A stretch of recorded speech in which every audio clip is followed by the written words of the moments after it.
Badlands. Explain those Badlands. That's a hell of a name.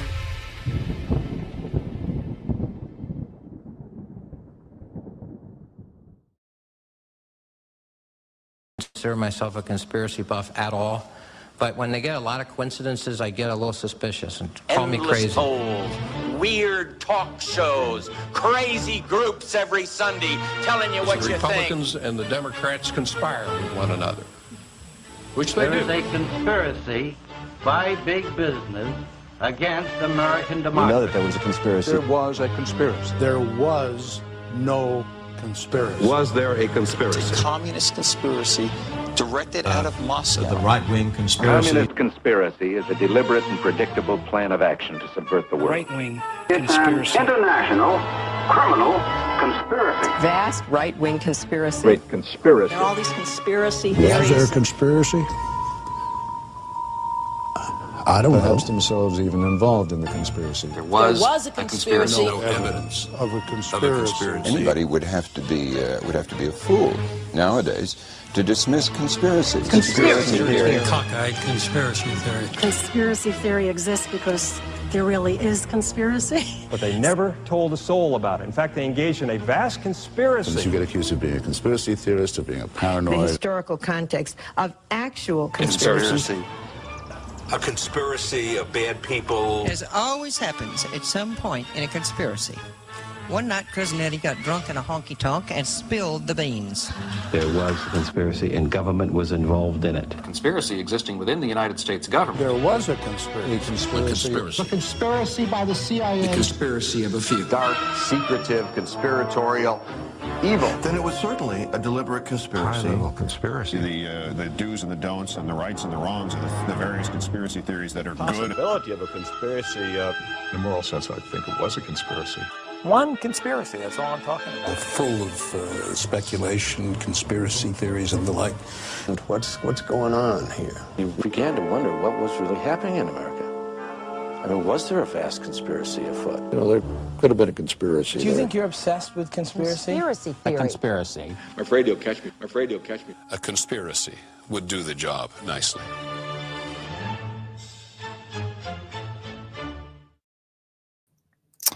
Well, good evening, everybody, and welcome to another episode of your favorite Monday night show, Baseless Conspiracies. As always, I'm joined by Zak Paine. Zak, how you doing, sir? I'm doing well, John. How about yourself? I am doing all right. A little tired, a little sleepy, but I'm tired too. it's Monday, so hard to complain. My kids had parent-teacher conferences tonight. So How did that go? Any surprises? No, my son, both my kids are like very bright kids, very good kids, but they're on like total opposite ends of the spectrum in terms of their love for school. Like my son doesn't like school. He doesn't pay attention. It's boring, all those things. And that's like basically what the teacher said, no surprise. And my daughter's like best in class, reading at a level above what she's like in the 99th percentile and all like her scores and stuff, but she's like obsessed with school. She loves doing homework and all that stuff. Wow. I don't know. But it was good. It was really good. So I'm glad to hear nobody's like pooping in trash cans or sticking pencils in people's eyes. No, we grew out of that last year, luckily. So we're all good. We're all good. But no, I don't have the kids this week. I'm working on a little special project, which I'm excited to share with you all here soon. It's been consuming most of my time, but I think that's dropping this week, man. I'm excited to see it drop. Yeah, me too. But what are we talking about tonight? Oh, tonight we're going to be talking about Kurt Cobain. And again, John, how old were you in 1994? I would have been 4 years old. 4 years old. Pooping in trash cans. I was thinking about all of like the pop culture that was going on in 1994. It's the year Forrest Gump came out. Really? Lion King, that was one of my daughter's favorite movies. Of course, I mean, it came out before she was born. She was born in 2000. 2001. Yeah. Pulp Fiction, one of my favorite movies of all time. Mighty Morphin Power Rangers were huge. Were you a fan of the Mighty Morphin Power Rangers? At one point, I think I was, but I do have a confession. I've never actually watched the movie Pulp Fiction. John, that was definitely on the list that I gave you like 3 years ago when we started this project. Well, I have another confession. I don't know if I've looked at any part of that list. You're a terrible friend. No, I love you, bro. It's nothing to do with you. It's my schedule. I'm just playing. I know how it is. I believe me. I know how it is. I have been watching like horror films, and so my girlfriend, she's super into scary movies and stuff. So I've been trying to watch those with her now and then. Like we'll just watch the Conjuring. Oh, the Conjuring. Which one? Like the first one?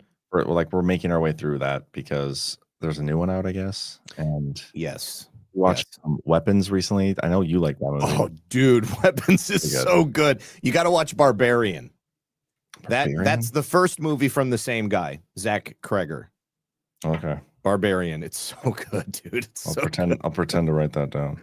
You really should. If I know CC likes scary movies. Like if you guys appreciated Weapons, you will really appreciate Barbarian. Trust me. I hate scary movies, man. Like I know you do. I'm proud of you though for watching them. We've been we're going through them in like 15-minute spurts. Like I'll be able to handle like 15 minutes. I'm like, okay, we gotta turn this off. I'm not gonna be able to sleep if I watch any more of this.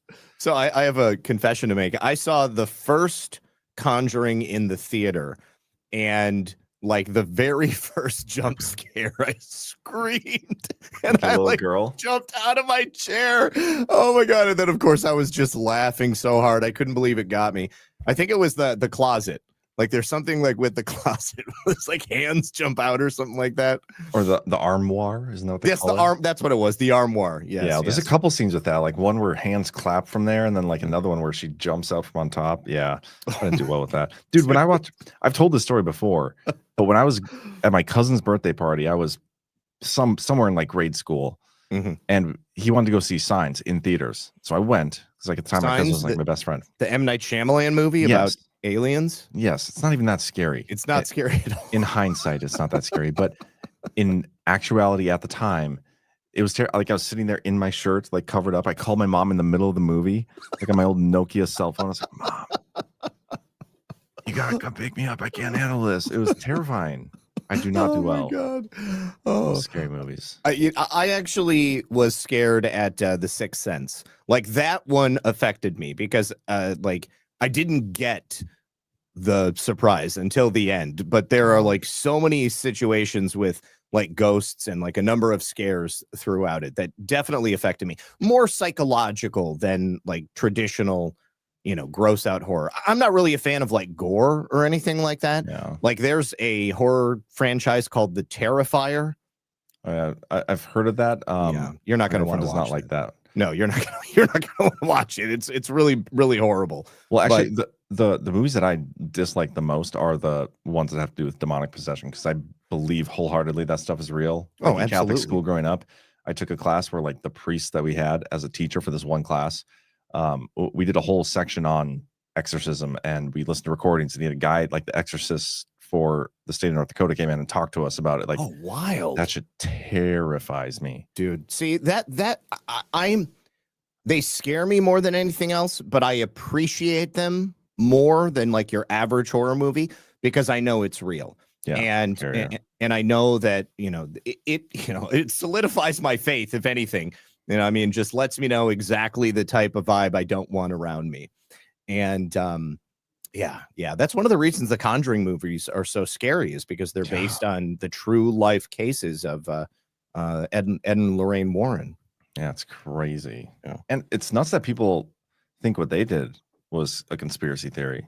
Like I think in the second movie, it's a movie, but they were on a show, and some guy that was like their counterpoint to whatever they were saying is like, oh, it's all a hoax. These people are trying to make money with the Amityville horror stuff, and it's just I buy it. I believe it. Yeah, it's real. It's totally real. But yeah, good stuff, man. Well, I'm gonna applaud the strength of your growing backbone to finally get into these movies. I wouldn't say it. There's no backbone involved here, bro. I'm like literally hiding under the covers, and like she has to tell me every time a jump scare comes ahead of time so I can prepare myself. It's brutal. But I see Mrs. Bright in the chat, and because of that, speaking of living in fear, I feel like I need to remind everybody that single day tickets for GART are now available. So if you want to join us at our upcoming event, our Great American Restoration Tour, we're having our next stop at Cocoa Beach, Florida, November 6th through the 9th. Got a great lineup, and I believe we're going to be adding Josh Reed to this speaker list. Nice. Confirm a few things, and by that I mean I have to correct a misunderstanding between me and Miss Bright, and that was my fault. But I think he's going to be coming as well. But yeah, we're also we're if you can't make it in person, you can get a virtual ticket, and they're on sale right now at a discounted rate through the 15th of October. So if you know you can't make it in person, get yourself a virtual ticket and join us. Join us from your couch. Anyway. So I'm just letting the YouTube viewers know that YouTube has been gracious enough to give me back a backup channel that I never used, but I am going to start uploading shorts and some type of content there. That's exciting. Mm-hmm. Well, they rug pulled you on that. Didn't they give you, they're like, here, you can have your main channel with all these subscribers back. And they're like, yeah, never mind. Well, they seem to intimate that I might get my main channel back. And then they, then they sent me a notification like for the second time. See, a couple months ago, I applied for my main channel back, and it took a couple of weeks, but they said, you definitely are not going to get this channel back because you're a bully. And then when the Jim Jordan stuff happened, I will happily shill because nobody knows I'm over. Nobody knows I'm over there on YouTube. Dude, bro. So when the Jim Jordan stuff came out, I was like, maybe. But then when Donald Trump settled with YouTube, I was like, oh, there's no way they're not going to let me back on. But apparently I'm the only one of these mother effers that they're not letting back on. I got a notification yesterday after I went. Well, first I went in there to do the appeal, and there was already an appeal in place for me. And the email that was being used was not my email. So I didn't know whose it was. It wasn't connected to me in any way. And I was like, wouldn't this be hilarious if like they give me my channel back and it immediately gets turned into a scam Tesla Bitcoin channel and just rug pulls everybody who's still there. And then late last night, they sent me an email and they said, you are definitely not getting your channel back, and you are still a bully. And, you can't do anything about it. Oh, by the way, you cannot appeal. You cannot apply for a new channel at this time. Jeez. But like, joke's on them. You guys already gave me one of my channels back, which, was base. I had one video on this channel, and it was taken down back in, 2019. It was about Facebook admitting that they were spying on users, and they called that like bullying. I guess I was bullying Mark Zuckerberg or something. Stop the bullying, man. You just need attitude change. We're going to be talking Kurt Cobain tonight, for those wondering. I don't know if there's anything else you want to discuss. I've not really been paying attention other than the Peace in the Middle East thing. Peace 2025, that whole thing they did. Yeah, sure, man. The golden age begins now. Yeah, we'll see. I mean, listen, I'm the optimist, John. Okay, like I am the yin to your yang. for every rug pull you anticipate, I anticipate remaining upright. I am a realist, not a pessimist, and sometimes reality sucks, people.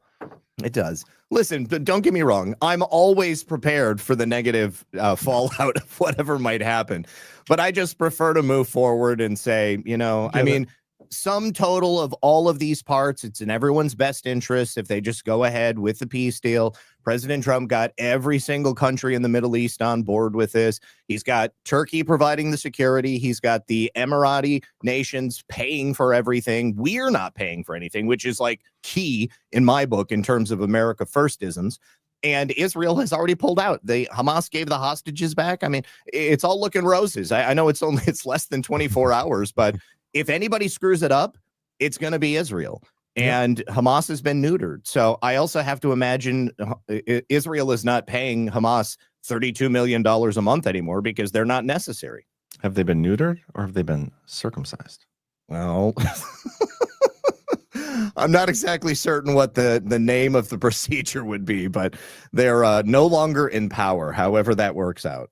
All right. Yeah, I think they're going to go to war with Iran next, but I know Ghost is saying that too, and believe me, I understand the rationale for that. If Netanyahu and the hardliners want to remain in power, they've got to have a boogeyman. I saw the clips from Netanyahu where he was like, Iran is still 2 weeks away from a nuclear weapon after we supposedly took away their capability for it. But President Trump, I think, has made it pretty clear that that's not something he's going to support. I mean, he said, I'm walking away from you. I'm not going to continue putting up with this. And if that's what they want to do, then they're going to be walking into a world of hurt. I think it's not just going to be the Arab states that are now against them. It's going to be the United States. And I mean, so far they've survived as a result of our intervention. Yeah, we'll see what happens. I just thought the whole thing today was really funny. I mean, the Peace 2025, like the big sign and logo they had there, like, this is it, guys. This is peace now. And it was very mission accomplished, wasn't it? Yeah, because of these signatures, terrorism can no longer exist in the Middle East. It'll be forever at peace. Yeah, it's just a laughable thing to think about. But it was a good day. Good optics. Good for Trump. And yeah, I'm curious to see what's next. But man, we got to get a couple sponsors. Let's take care of it. Yeah, we haven't done that. So, housekeeping. I should probably get those loaded up. I did get those loaded up already. Look at that. First up, we got a little Goldco. Is your wealth ready for Trump's next wave? Gold loves a Trump headline, and it's soaring. From the day he first took office, gold prices have climbed, gaining nearly $400 per ounce since his second term began. Why is that? Because gold thrives in uncertainty. It's a time-tested safe haven, immune to government meddling, a shield against inflation, and a proven way to protect your wealth when markets wobble. With Trump's second term heating up, will gold smash new records in 2025? Nobody knows how high it could go, but smart investors aren't willing to wait to find out. Take control today. You could even qualify for up to 10% in bonus free silver. Discover an IRS-approved way to diversify your savings with gold and silver, tax and penalty free. Get your free gold and silver kit delivered straight to your door and learn how to safeguard your future. Visit badlandsgold.com to claim your kit and start building a stronger portfolio today. It's badlandsgold.com. Do not miss out. All right, we also got a little Chef Man. Man, I'm loving these products. Basically my entire kitchen is Chef Man. They have taken over. They've taken over our counter space. That's for sure. The Chef Man IQ has revolutionized how you cook your meat. It revolutionized how you engage with your meat, just generally. You cannot go wrong with the Chef IQ. It's awesome. The freezy thing, the slushy maker, the mixer, it all. Like the ice maker, I can't go back. No. And you all know I'm loving my Chef Man appliances. They've completely upgraded my kitchen. You've heard me tell you about the Chef Man Pebble Ice Maker. Gives me that perfect chewable ice, just like Chick-fil-A. It's what it reminds me of. The kind you beg for at drive-thrus. It's way better than Chick-fil-A in my book, because I can get out of my bed in the middle of the night and go take a fresh scoop and eat it right then. Oh, that is better. You can't do that at Chick-fil-A. You cannot get out of your bed and go to Chick-fil-A in the middle of the night and get some ice. That is very true, Zach. What about the Obliterator? It's not just a blender. It's a kitchen beast total upgrade from anything you've ever had before. It blasts through everything from frozen margaritas to hot soups and sauces. It's unstoppable, and it's smart. It has auto blend technology, which means no guesswork.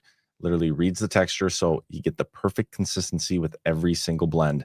No more mystery chunks in my smoothies, which, you know, I became accustomed to those mystery chunks. They're kind of loving, like, you eat that one like frozen banana every now and then, and it almost chips your tooth. I'm going to have fond memories of that, but I'm also not going to miss it at all. No. Or strawberry, yeah. Also, it cleans itself, which is great. Press self-clean. A lot of their products do that. You just like the smoothie maker and the Obliterator, you just like pour some water in and it just cleans itself. It's great. Yep. Anyway, right now, guys, you can get a discount on all this stuff. Chefman.com/baseless. Use promo code baseless for 20% off. Chefman.com/baseless. Promo code baseless. 20% off. Go check out what they got. Maybe you don't get them all. Maybe you just get a couple. Maybe you just get one. But you got to start somewhere in your kitchen revolution, and you got to do it with Chef Man. Go for it. What's your mug tonight? My mug is a Red Pill 78 mug that's from my friend Vector 117, nice. Australian Patriot. Hell yeah. That's great. Yeah. All right. So I'm not going to have much to like show tonight. It's just going to be kind of a lot of talking, again. but well, there are some documents. We are going to take a look at like the police report, and I think I might have some audio clips. But I mean, essentially, what I'm going to do first is go through the official story, Then I'm going to jump to the new claims from this witness who's recently come forward, Joe Burns. He claims to have actually been present at Kurt Cobain's death. And then we're going to go take a look at the shoddy police investigation, where I definitely am going to have some documents. So we go back to April of 1994, April 1st. Kurt was in rehab. It was kind of a low security rehab. For what? Say that again? What was he using? Oh, heroin. Heroin. Yeah. Heroin was the drug of choice among the grunge set at that time. All right. So this was called the Exodus Recovery Center in Los Angeles. And according to the story, he had been there for a couple of days. He wanted to get clean. He got through the sort of worst of the withdrawals. And while he was left alone, he scaled a wall, jumped out, and then made his way to an airport. And he was heading on back home to Seattle, Washington. And like he just so happened on the plane ride home to sit next to Duff McKagan. He was a bass player for Guns N' Roses. If you've ever listened to Guns N' Roses. I have heard of Guns N' Roses. Right. Actually, I own a gun or two, and I have roses that grow in my backyard. So okay. Right. I can definitely relate to that band. What about like Sweet Child of Mine, November Rain? Yep. Okay. All right. So at the very least, I want to make sure you're familiar with the sound. So they sit next to each other on the plane. Duff said, it certainly didn't seem like Kurt was suicidal. Might have been a little bit down. I mean, getting off of heroin will do that to you. But he spoke with investigators afterwards, and he said, I didn't see anything that made me think that he was going to kill himself. So according to the Seattle Police Department, which is where the death occurred, April 2nd, Kurt takes a taxi. He heads to a gun shop in Seattle, and he purchased a box of shotgun shells. When he was coming back, he talked to the cab driver about the fact that he had bought these shotgun shells. He told him that he had recently been burglarized. Kurt's house had kind of become a shooting gallery, where this is where people who are junkies will go to shoot up. It's not like a gun range, like a shooting in the arm gallery. Shooting in the arm gallery. Exactly. Okay. Exactly. Okay. And so it's not surprising that somebody would have robbed Kurt at this point. So there's a couple of days missing, but it's assumed that he went back to his house and he just proceeded to load up on heroin for several days. But the official report from the police say that on April 5th, Kurt went to a greenhouse that was above his garage on his Seattle property. He injected heroin, and then he shot himself in the head. Ooh, with a shotgun? With a shotgun. Okay. There's a problem with first of all, the length of the gun. Second of all, the way the gun. Impossible. No, it's not impossible. However, it is fairly improbable when I get to the specific way that the gun was laid out. Right. But what's really improbable is the amount of heroin that was in his system when they tested his blood after he was found dead. Now, his body was not officially found until April 8th. So 3 days after he had allegedly shot himself in the face and killed himself. Which also is notable because, as I said, his house had become a shooting gallery. There were people coming and going all the time. He had a bunch of friends that had been with him for several days shooting heroin, allegedly. And the man who found him was an electrician who came to do some work on the property. A lot of people have suggested that Courtney Love had something to do with this, that there was kind of some trouble in paradise. And I'm not going to specifically accuse Courtney Love of killing Kurt Cobain tonight. I want to make that very clear.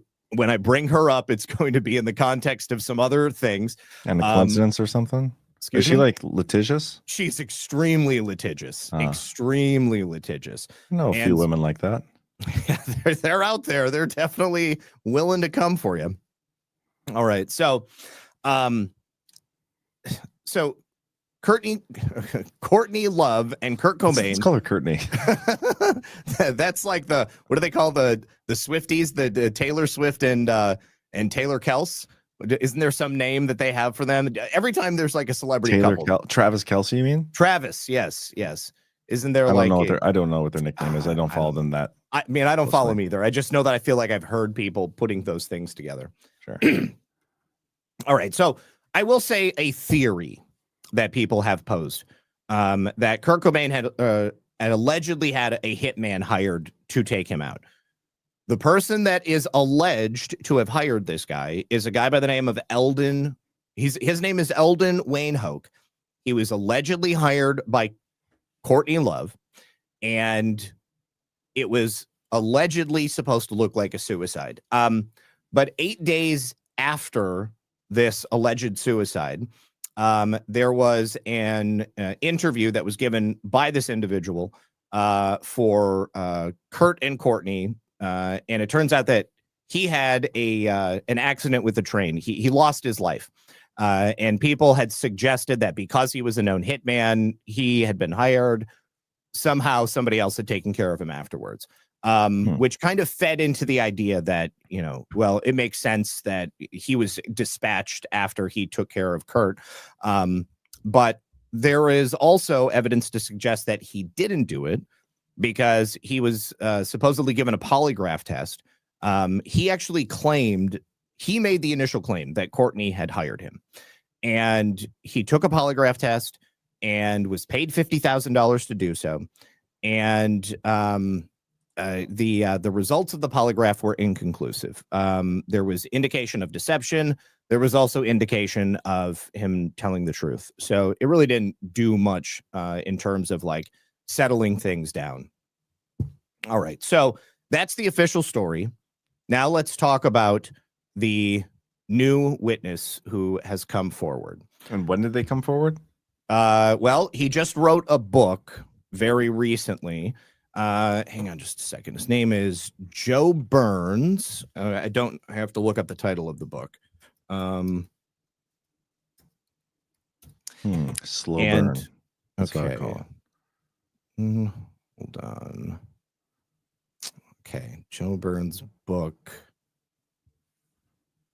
Oh my God. I am using a system that is unfamiliar. How about this? You look for that. I'll play our soft disclosure ad. Go for it. They say confidence starts with a smooth skin. And baby, soft disclosure lotion delivers. I swear by this stuff. Like, I kid you guys not. This is the first lotion I've ever had in my entire life that, like, I don't get ashy after I put it on any part of my body. Like, my hands are always dry, and my hands have not gotten ashy without, like, rinsing them through water and washing them with soap since I started putting soft disclosure on. Like, it is black man approved. I kid you not. Black man approved. You heard him. And let's be real. If it can handle his hands, it can handle anything. Feet are like, they get so dry, like the heels of them, it'll just kind of like flake off. Like, but with soft disclosure, once you put it on, like it starts to absorb it. Yeah, he went there. Don't worry, we won't show you his feet, but trust us, they're smoother too. Soft Disclosure lotion is made with aloe, goat's milk, honey, and our exclusive oil blend that actually restores your skin barrier. Visit softdisclosure.com, use code Badlands, and get 15% off.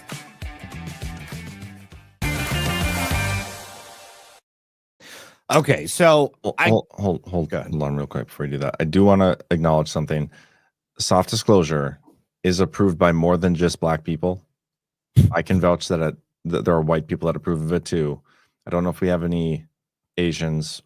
Well, Alpha is Spanish, right? So that Spanish approval, like we got multiple races who approve of this lotion. So I think that alone is reason enough to go to softdisclosure.com. At least just read the reviews, check it out, and you'll be supporting Badlands Media in the process. Okay, go ahead. Did you find the book? Somebody was saying show feet. It's a weird thing to say. So, anyways, I'm wearing slippers. If you guys really want to see my feet, they are soft as silk. So you can show your feet. I'm not going to do that. I'm going to pass. Okay. Well, my feet are perfect. Oh, look at that. You lotion those babies up. I sure do. I use the tallow bar on these guys. I don't see a single callus on that foot. No. It's because I wear shoes that actually support my feet and fit properly. Are you right foot dominant? I mean, I'm right-handed. I don't know. Mr. Spaghetti doesn't like it. Anyways, it's all in good fun, guys. It's all in good fun. Rip Your Wife says, as co-founder of Soft Disclosure, I will say it's wonderful. Amen. Amen. Oh Rip my Your God. Wife, you're the greatest. Okay, so I guess Joe Byrne's book isn't out yet, but I saw an interview recently with the guy who like co-wrote it with him. He kind of ghost wrote it. But what I can tell you is that 11 months ago, a documentary called Kurt Cobain Didn't Kill Himself, The Truth is Chilling, came out. It was released on YouTube. It's actually unlisted, so if it may be difficult to find, and it's also age restricted by YouTube, and they warn you when you go to find it. They warn you that you probably don't want to watch it. Anyways, so it seems like they're trying to cover this information up, which is something that often happens in a complicated conspiracy like that. What is my pivot foot? It's definitely going to be my right foot. So if you're going to kick somebody, I would kick him with my right foot. Yeah, if you're going to kick like a toddler in the shin or something, which foot? First You're of all, going to kick somebody off your lawn. I would never kick a toddler in the shin. I would never kick a dog. If I was in a fight, I would totally kick somebody in the throat or in the stomach or the neck. Or the groin? The groin. I said the neck twice. I meant to say the neck, or the the throat stomach or and the the neck. neck, but they're the same freaking thing. So I would kick him in the The balls. throat or the neck. Yeah. Well, I mean, I guess the neck in the back, the throat in the front. Oh, so good. Okay. So Kurt Cobain didn't kill himself.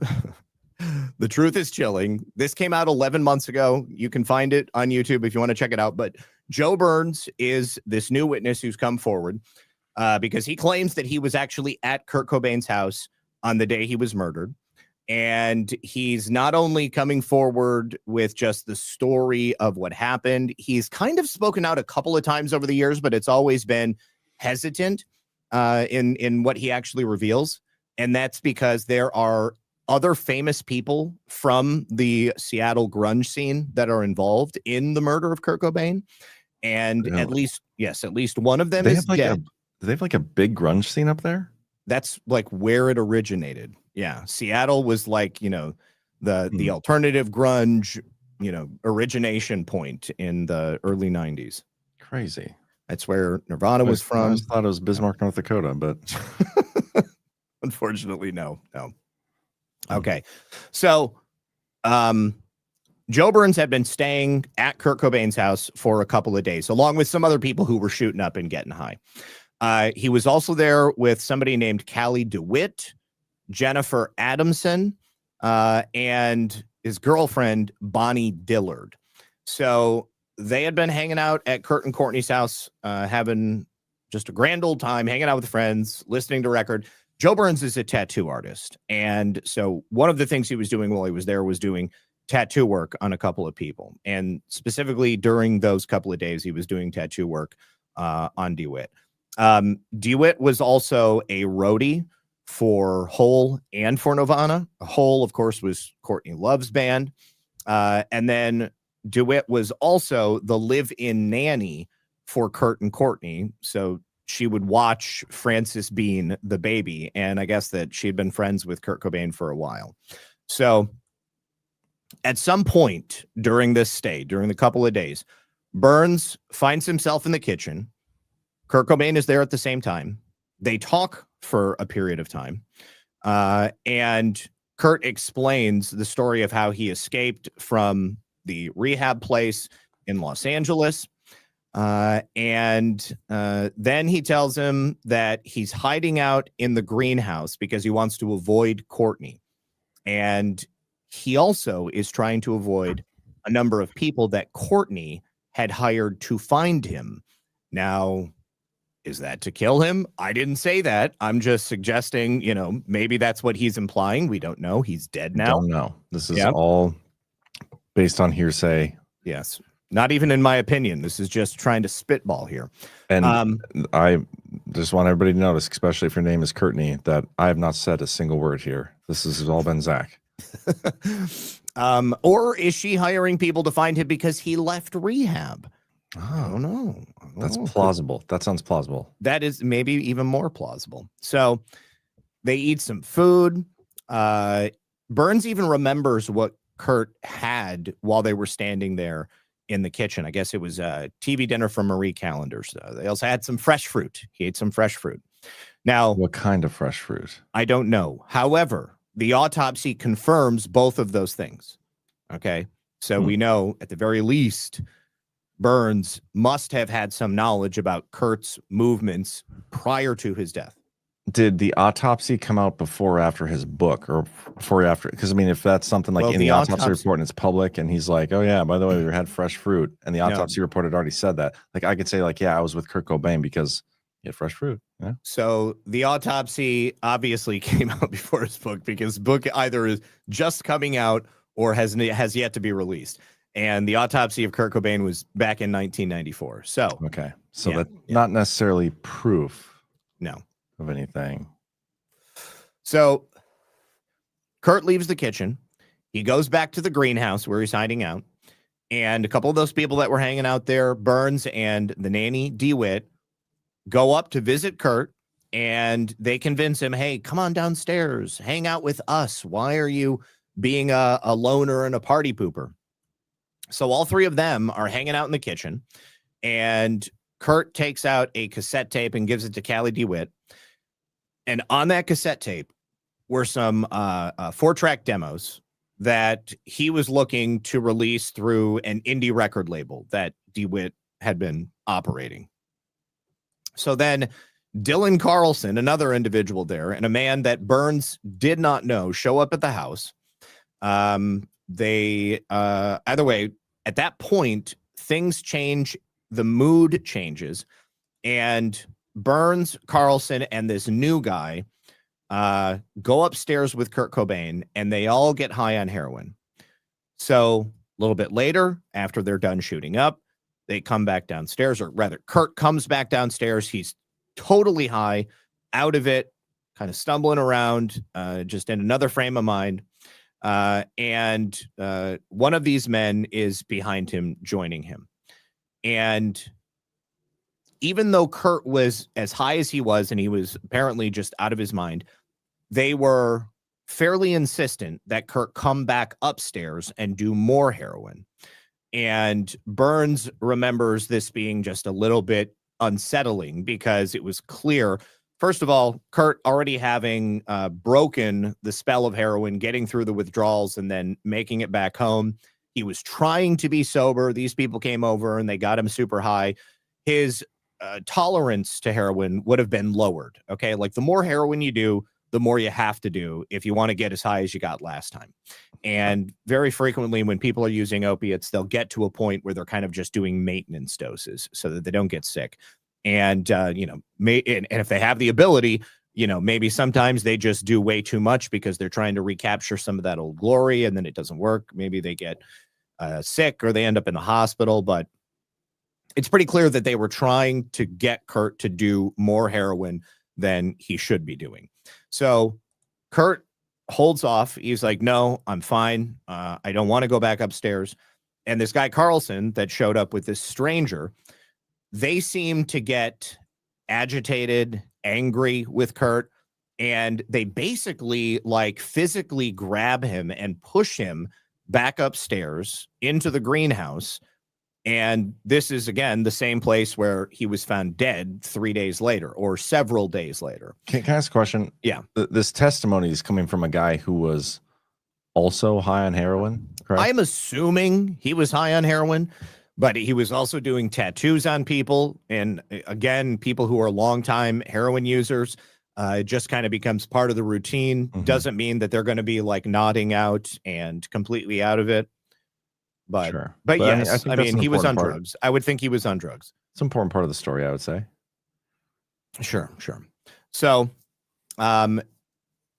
during this attempt to get Kurt upstairs, Callie DeWitt, who is, again, the nanny and the person that Kurt had been friends with for a long time, starts telling Joe Burns that things were happening in the greenhouse that Joe should not be a part of, and he should just leave. And Burns relays that Callie DeWitt was just doing everything she could to get him out of the house, and told him to even leave town, maybe even leave the state, insinuating that this is a pretty serious business.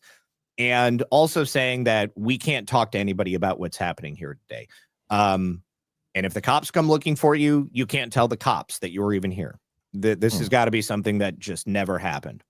So while they're making their way outside, because I guess Callie was successful in, almost getting him to leave, they're walking towards the car.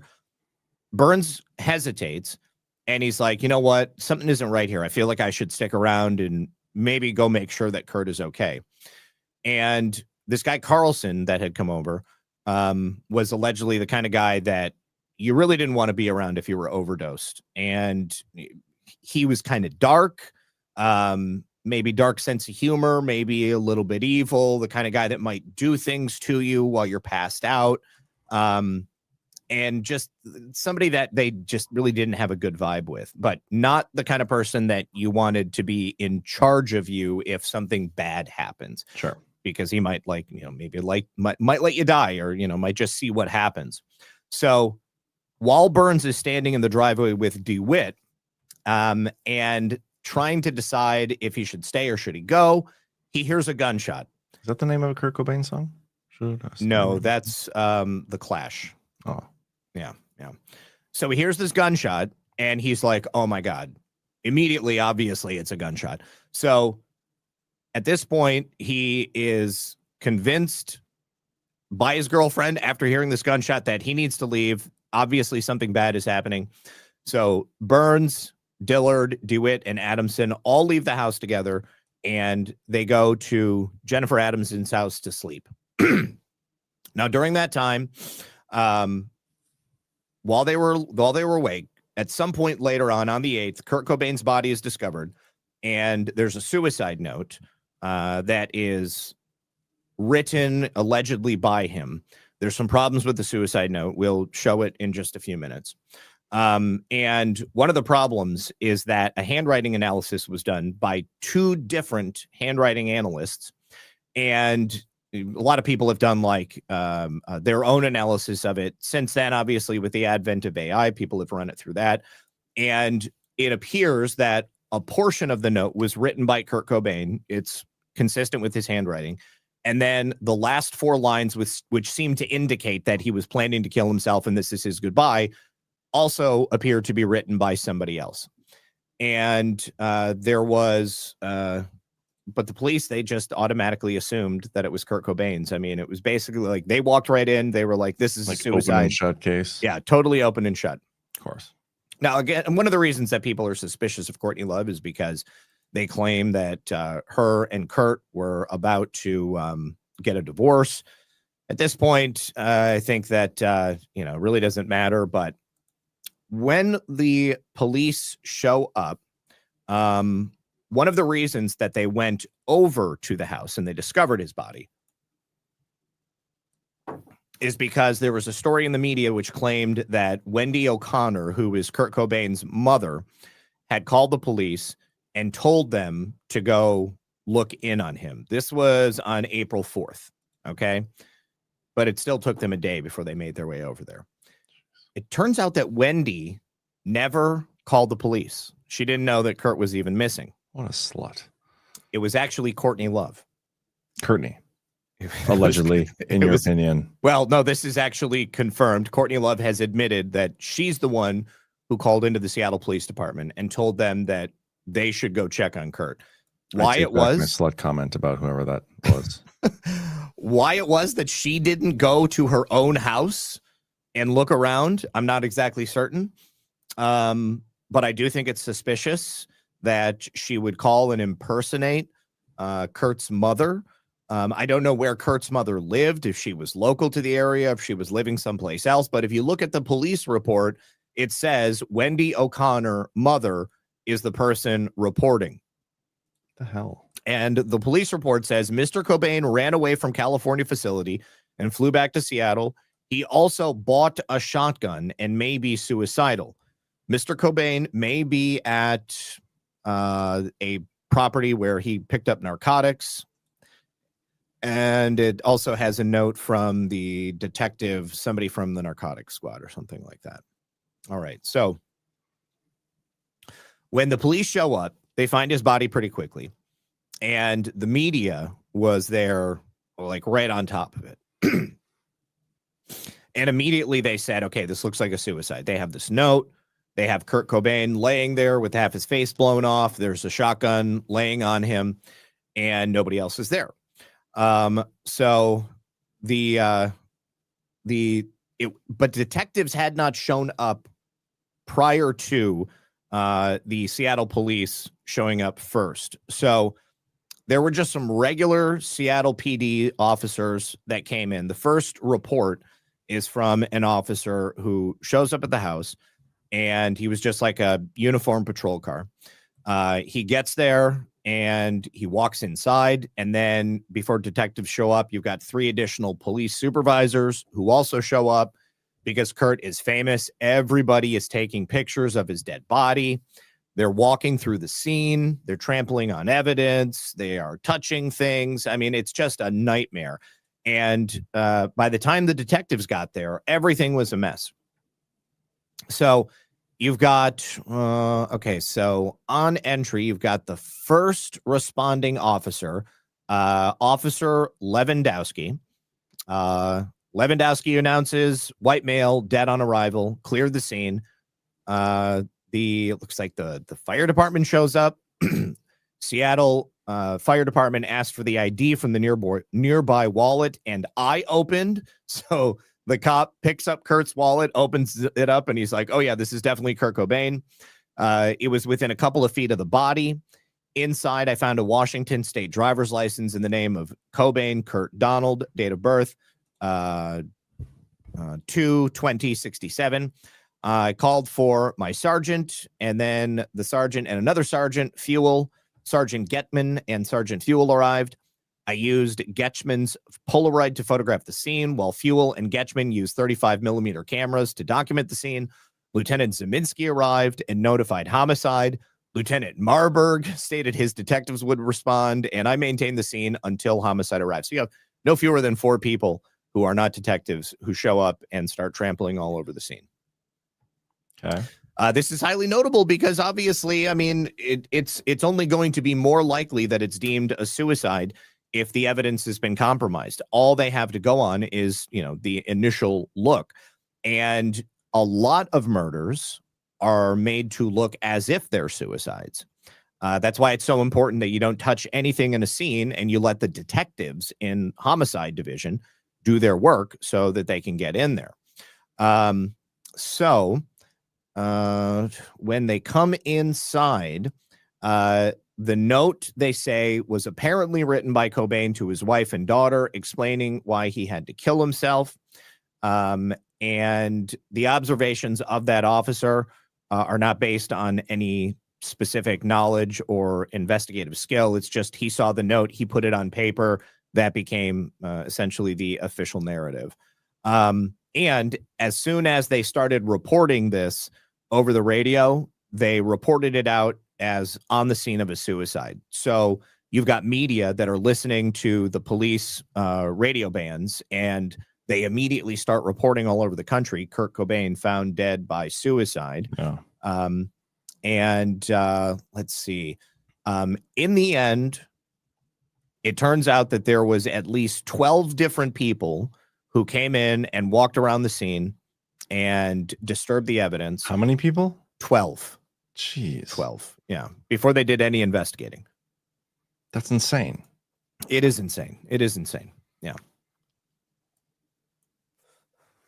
So instantly it's a suicide. They really don't have anything else. And let me see. I've got the suicide note here. This is a really shitty copy of it, but I know that there is a high quality copy. And let's see. Do us a favor, everybody, and don't forget to hit that thumbs up if you don't mind. Greatly appreciate it.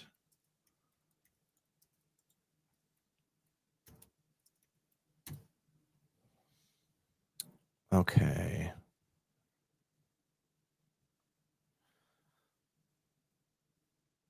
Oh, God, this is terrible, too. What do you mean? Just, it's all very low quality. Well, I mean, it's from the 90s. Well, it is. I mean, they took a picture with a real camera, and everything that I'm finding is like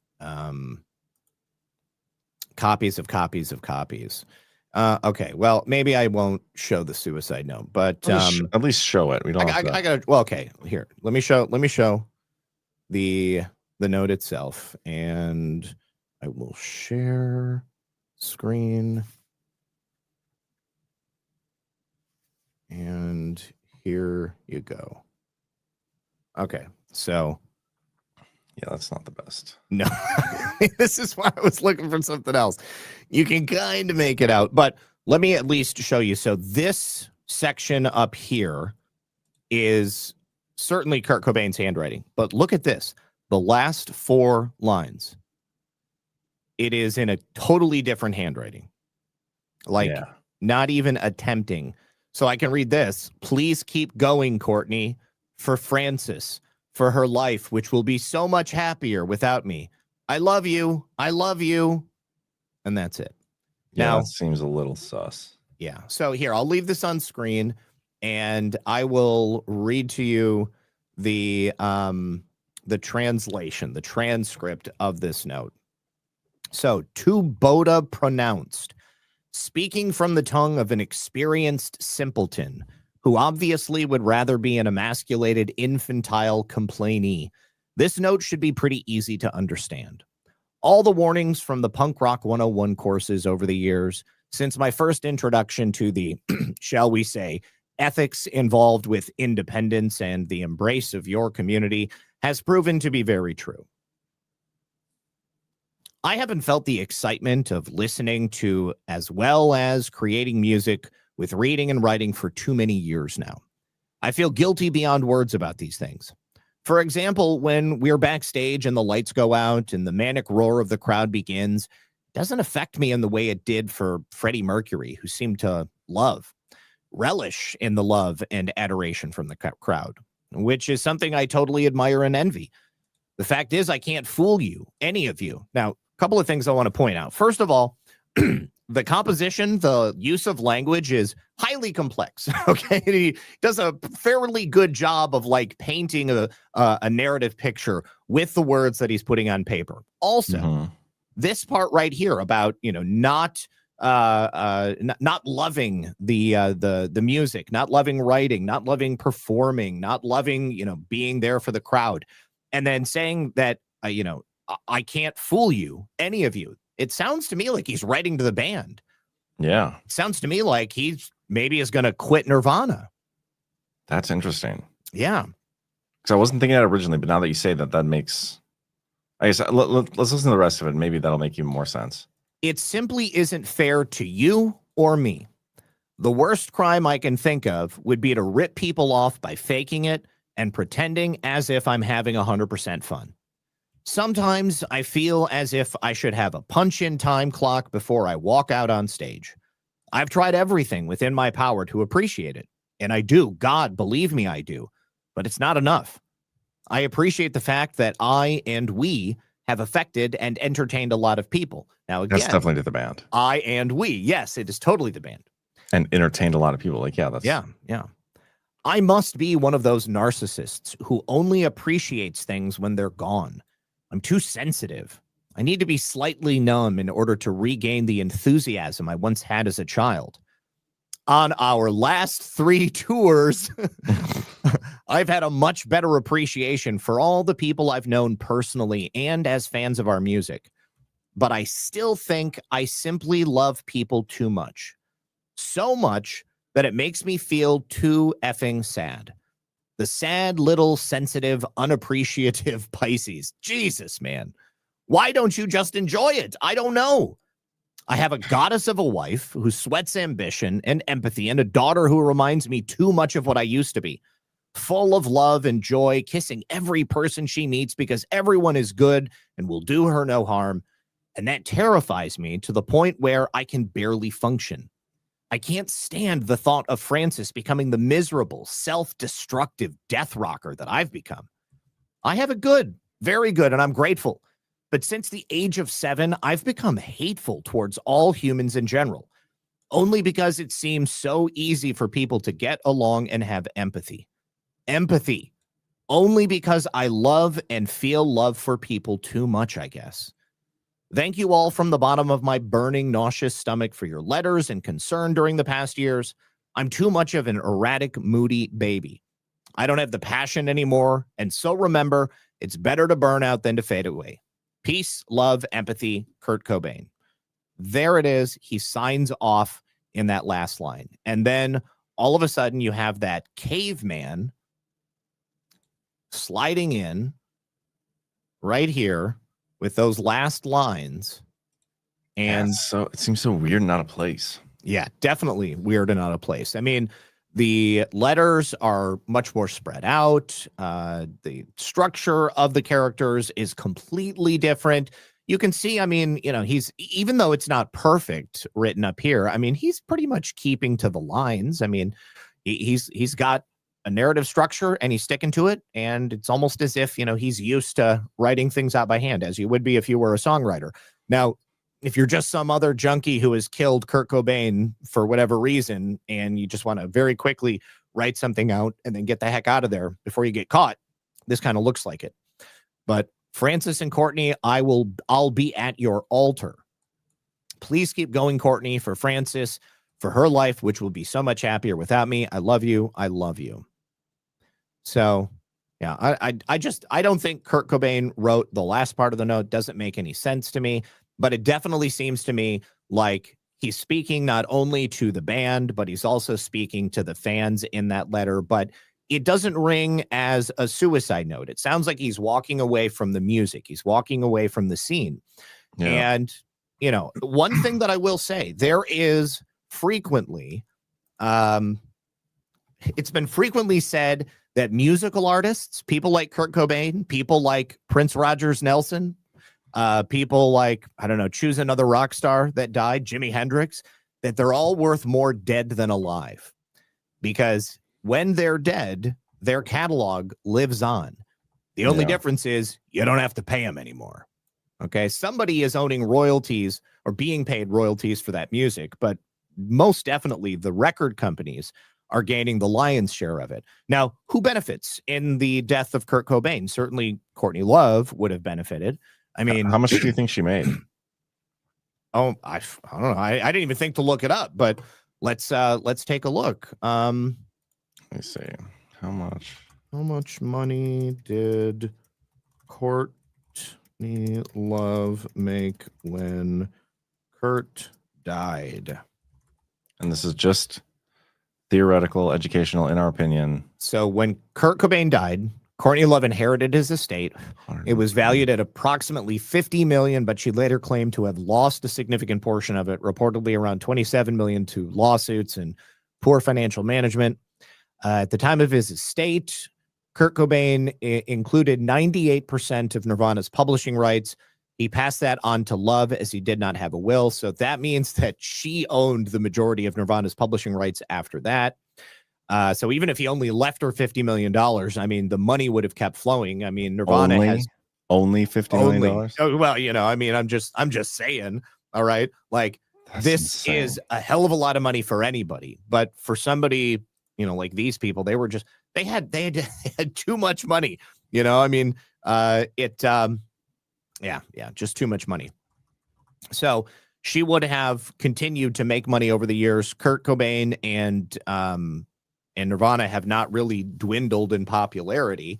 There, you know, it was also said that Kurt was, you know, kind of difficult in the studio towards the end. He didn't want to do the same things that the record label and the band wanted him to do. Maybe wanted to experiment more. Maybe wanted to go off on his own. He had problems with his GI tract. He was oftentimes in such pain when he was singing that like blood was coming up his esophagus.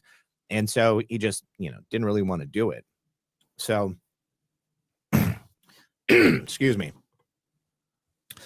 So there were people who wanted to investigate Kurt Cobain's death as a homicide, people within the Seattle Police Department. And there was even an Unsolved Mysteries in 1997 where a spokesperson for the police department had come forward and had suggested that perhaps this might have been a homicide. But the thing is that because it was immediately ruled a suicide, the gun itself was never even processed for fingerprints right away. So April 5th is his alleged death date. April 8th was the date he was found. May 6th, almost a month after, who knows who touched the gun in the meantime or who could have cleaned it. That was when it was finally tested. And in the testing of the gun, they find that it was preloaded. There were expended shell casings. However, those shell casings were not processed for fingerprints until January 13th of 1997. So that was 3 years after his body was found. His fingerprints were not conclusively found in the proper pattern on the gun. He was also, if I'm not mistaken, he was left-handed, and the gun was positioned such that it would have required him to shoot it with his right hand, which is also a little suspicious. There was problems with the toxicology report. I had mentioned the heroin that he had allegedly taken prior to shooting his face off. When they did his blood toxicology, they certified that his blood morphine level would have been 1.52 milligrams per liter of blood. Now, this is a fatal dose for pretty much anybody. It's a large amount of heroin. And somebody who had a significant tolerance built up may have been able to have done that much heroin and then shot their face off. But there is a strong likelihood that if Kurt Cobain had taken that much heroin, then he would have actually been completely comatose and he would have been on the verge of dying anyways. So here is where we come back to Joe Burns, because after Joe Burns did that interview where he said, these people were there, he made an additional claim. There was also allegedly present at Kurt Cobain's death the singer of another band, another Seattle grunge punk band called Screaming Trees. This guy is Mark Lanegan. Now, Mark Lanegan passed away a couple of years ago. So perhaps Joe Burns did not want to bring this guy up in public because Mark Lanegan was allegedly like best friends with Kurt Cobain. Mark and Screaming Trees had been famous before Nirvana became famous. And at a certain point, Kurt Cobain and Nirvana surpassed them in terms of like popularity and their position in society. So Mark Lanegan had always claimed that, he was deeply affected by Kurt Cobain's suicide. He would talk about it often, and he really kind of, made himself out to be, this like grieving buddy. So that guy, Dylan Carlson, that I mentioned, it was him, Mark Lanegan, and Dylan Carlson who showed up. So Mark Lanegan would have been the guy that Joe Burns did not recognize at the time. And the story is that Mark Lanegan and Dylan Carlson, they prepared a hot shot for Kurt Cobain. A hot shot is a dose of heroin that is so large it's going to kill you. It will frequently be used to kill people, that are already drug users, or if they just want to take somebody out. It's happened in the intel world, I'm sure, many, many times. And they held Kurt Cobain down and they forced it into him. Now, there is definitely evidence to suggest that that's the case, because there was some bruising at the site of Kurt Cobain's injection point. Okay. Now, Kurt Cobain was a seasoned heroin addict, so he would have had no problem finding his vein. But it does make sense that if he was being held down by multiple people and they jabbed him, maybe go through the vein and then just, shoot all of that heroin into him. It doesn't matter if it goes into the vein or not. It's in your body. It's going to absorb. And that's, basically donezo. Adam Chester My Nuts in Rumble, nice username, says, then why the shotgun? I think it's a good question. To make sure that the job was done. Couldn't they have injected him again with heroin even more? Well, then it would have been a even significantly larger dose of heroin, and it would have been even more improbable. He was already at such a high dose, there's no way. Like he if they would have shot him up with another sizable dose of heroin like that, like, let's say they double the amount of heroin that's in his blood, like it's medically reasonable to say, like, wait a second, now this is especially suspicious because there's no way that he would have even been able to, be conscious at that point. But, they give him enough heroin so that he passes out. Maybe they waited around to see if he was going to die. He wasn't dying. The shotgun was there because Kurt had it to make sure that, he had protection. Yeah. And then they go ahead and finish him off. And boom, there you go. Now Kurt Cobain is gone. So we'll never really know. All we have is Joe Burns' testimony that this has happened. But he has told this story to other people throughout the years, but people have remained silent, mostly because Mark Lanigan was, pretty powerful. Even though, Screaming Trees, I don't know how many people are really, crazy for Screaming Trees at this point after all these years. Literally never heard of them. No.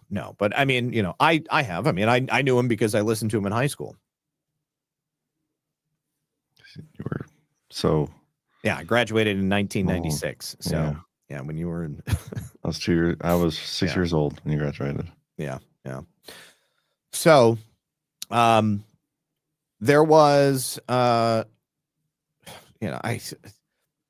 don't know, without having perhaps some additional, maybe a clip, if I can play a clip of Joe Burns's interview. There's not really much else to say other than. Well, I'm curious. Do we know when the book is coming out? Hold on. Let me find. I'll see if I can find a Joe Burns. Yeah. Kurt Cobain clip.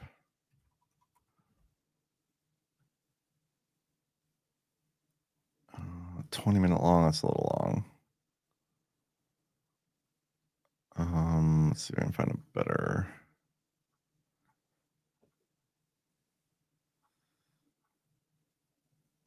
I mean, maybe this is. Is this the clip by chance that you saw? Let me pull this up on the screen. Hi, my name is Joseph. Oh. I was there. Is this it? No, I actually haven't seen this, but I think it's worth playing. Yeah. It's 20 minutes long. I mean, this could be like our outro. Okay. Yeah. Play Let's the do whole it. thing for the outro. But, well, if that's the case, then let's go through the rants right now, the rants and the boosts. Mm-hmm. And then we'll come back around and we'll play that 20-minute clip here at the end. Let me check the boost site to see if we got anything. We do have one from 1027JS for $20 saying Happy Columbus Day. Is today Columbus Day? Did I miss it? Yeah, today's Columbus Day. It's also Leif Erikson Day. Oh, man, I totally forgot to celebrate. Mm-hmm. My apologies. It's okay. Wishing that to everybody. The Spaniards celebrate it yesterday. It's actually their national day. What the hell? Yeah. I had no idea. I feel so out of the loop now. Rants who we got here. Got a few that came in. Angie K says, have the teacher start your son to be in a class tutor for others. My son was a straight and bored. We did. They started loving school. Yeah, he's gonna start doing some like one-on-ones throughout the day to get more focused and whatnot. Q Swords for $10 says, my son wrote a big portion of soundtrack to KC Biopic soaked in bleach, but composer Peter G. Adams got official credit. My son got a sweet check and royalties, though. That sounds awesome. Good for you, man. And then Thomas Arthur Schaefer, what are your thoughts on the Gus Van Ness film Last Days?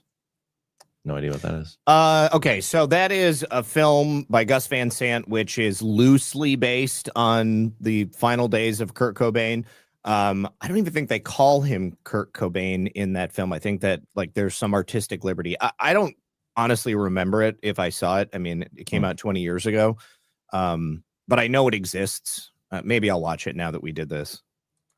All right. Well, that's what we got for rants. So let's close it out with this. And yeah, if any of you guys have suggestions for topics for next week, I don't know if we have anything lined up. So I got nothing lined up for next week, but I do have a big list. Actually, no, I have a couple ideas that I've been curating, so I'll decide over the weekend what it's going to be. All right. Well, thank you everybody for tuning in. Yeah, I'll be back on tomorrow at 1 p.m. Eastern here on Badlands, here on the Daily Herold. And Zach, you'll be on your channel. That's right. Monday through Friday, 5 p.m. Eastern. Awesome. Thank you everybody for tuning in, and we'll see you next time.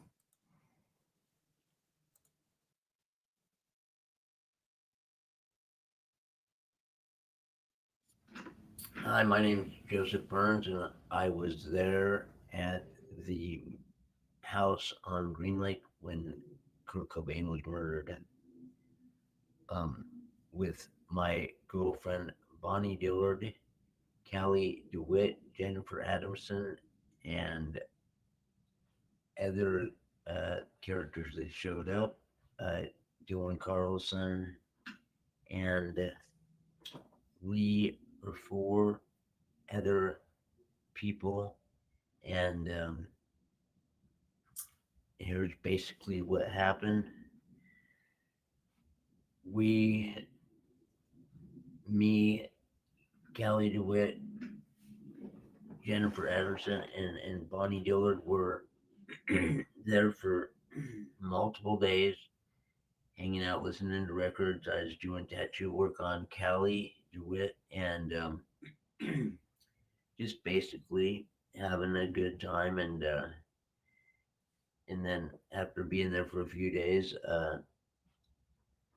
I went to the kitchen to grab something, and Kurt was there. We talked a little bit, and he explained what was going on, that he had left his treatment place in California. He had been hiding out. I say hiding out because he's trying to avoid his wife, Courtney Love, from her, or basically people she had hired to find him. And basically he was saying that he was trying to negotiate a new contract for not necessarily Nirvana, but for himself. But he was trying to get the contract for himself, basically whatever he did, that he was trying to get that put out, whatever project he did. He was negotiating for that. We just casually talked a little bit, nothing important, and then he grabbed some things to eat and some water.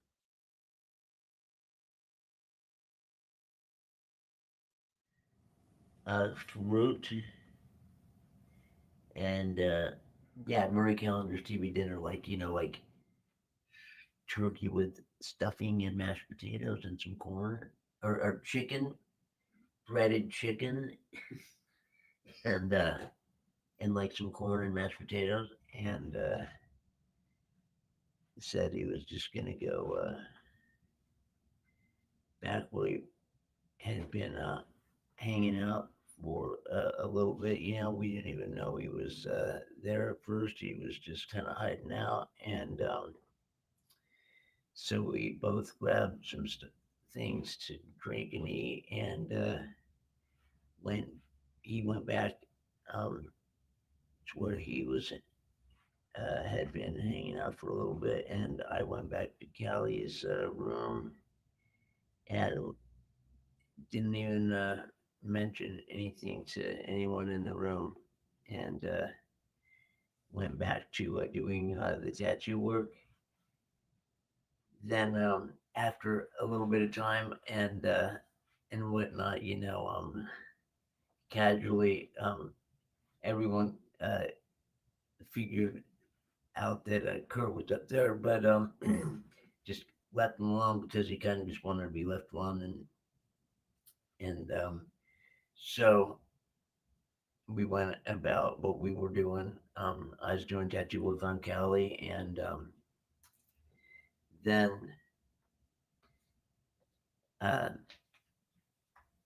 each one of us, or at least me and Kelly, went and talked to Kurt, not upstairs, but just downstairs when he came down, like mostly in the kitchen. And he finally came down and talked to both me and Callie in the kitchen, and he had a tape that he had recorded, and he gave it to Callie and said it was him just jamming on the just basic recordings that he had made with him playing multiple instruments. It was a basic 4-track recording, and he had told Kelly that he could put her down on his little record label he was talking about doing, he was gonna sign like just some local punk rock bands, put it out on this little label that he had, and he told him he could change the name on this tape and put it out on his label, this 4-track recording. And Dylan had showed up with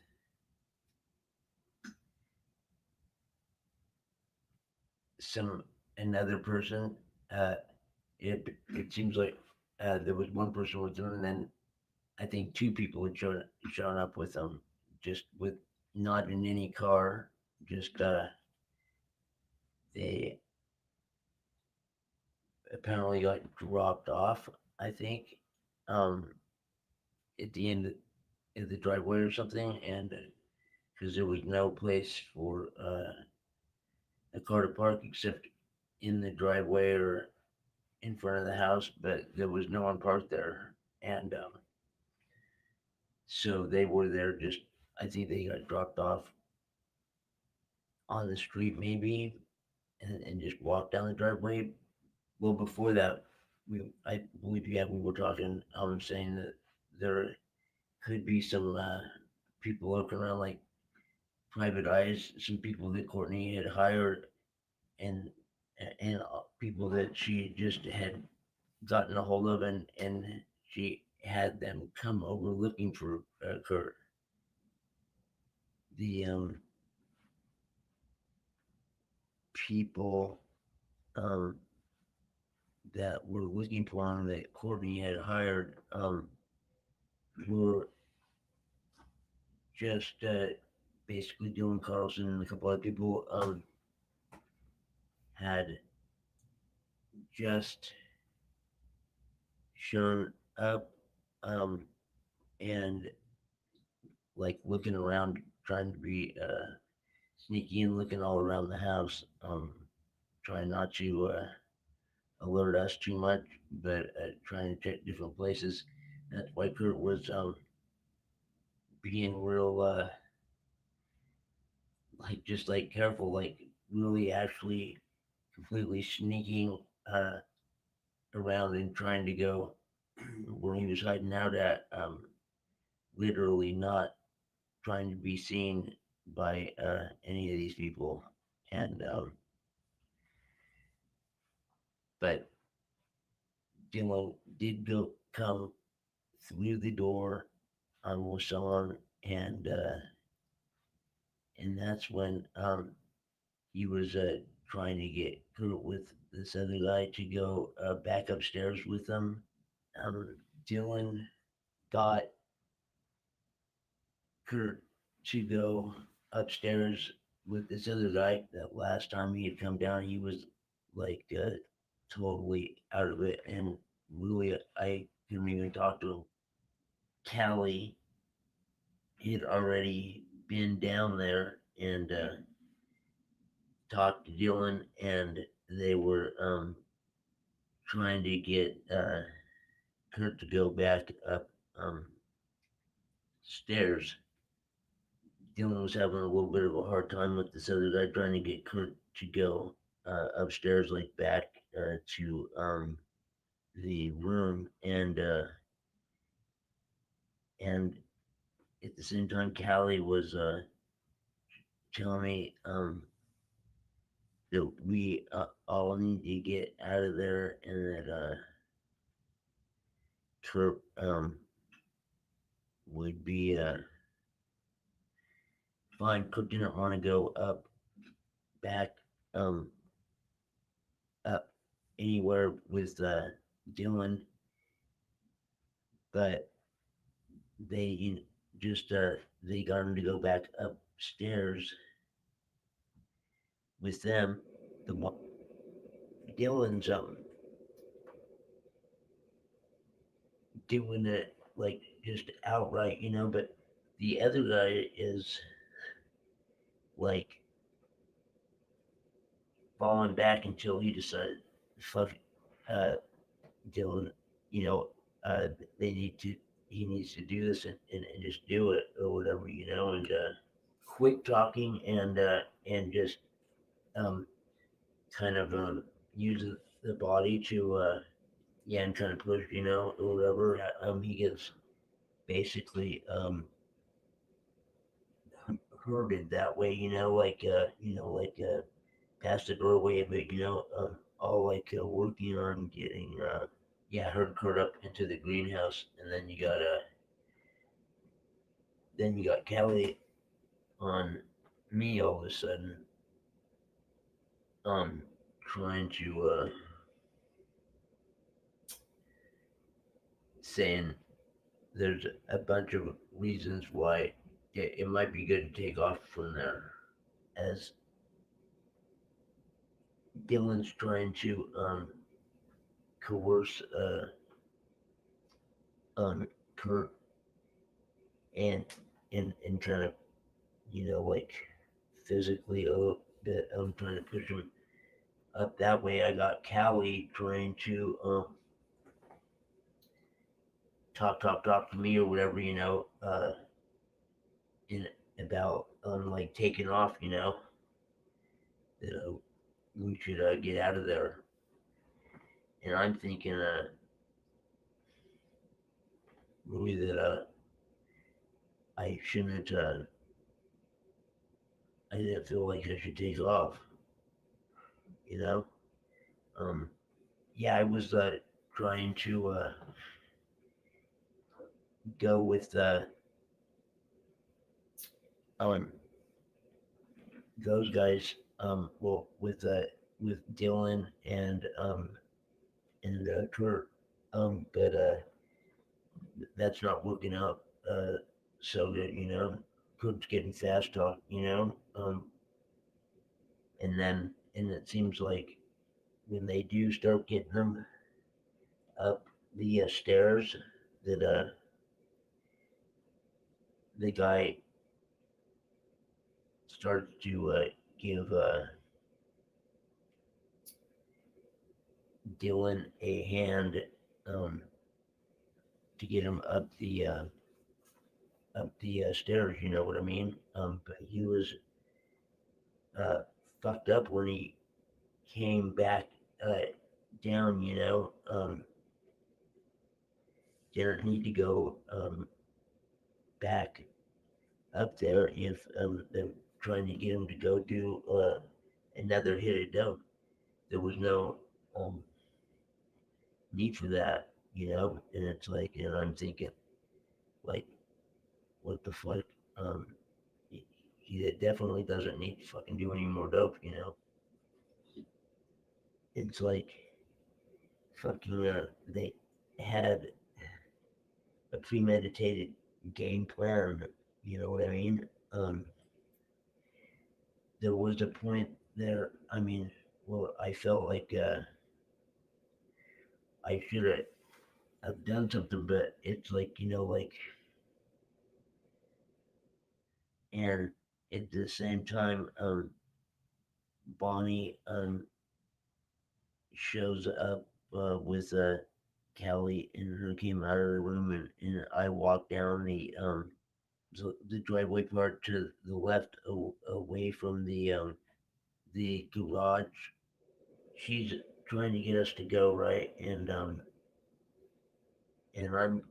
down to go, but I want to go. I want to find out, I guess, what the fuck is going on with fucking Dylan, and basically I want to find out what's going on or whatever, you know. And Bonnie doesn't. She wants me to get the car, and she wants to get out of there. And so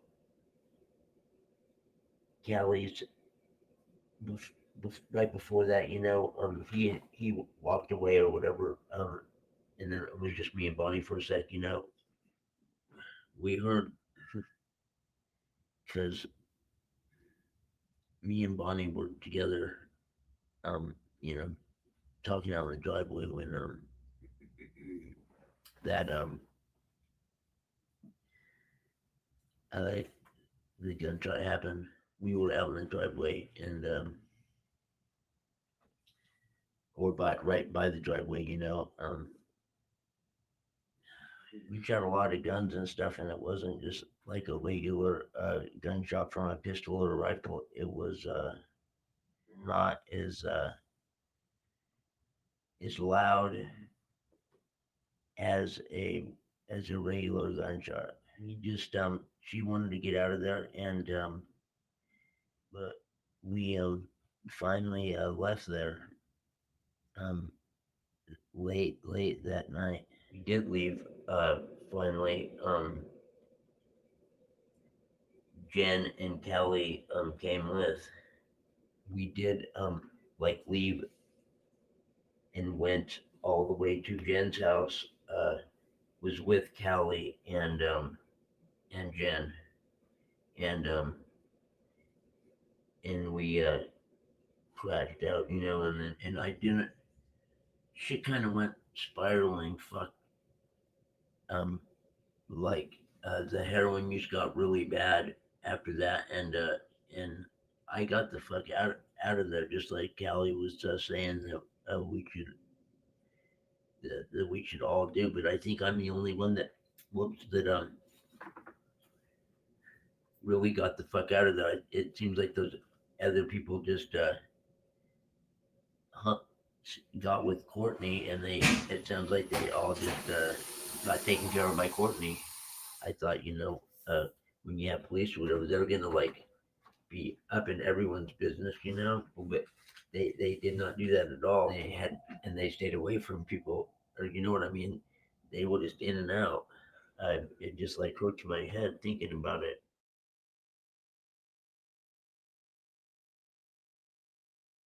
Callie was actively trying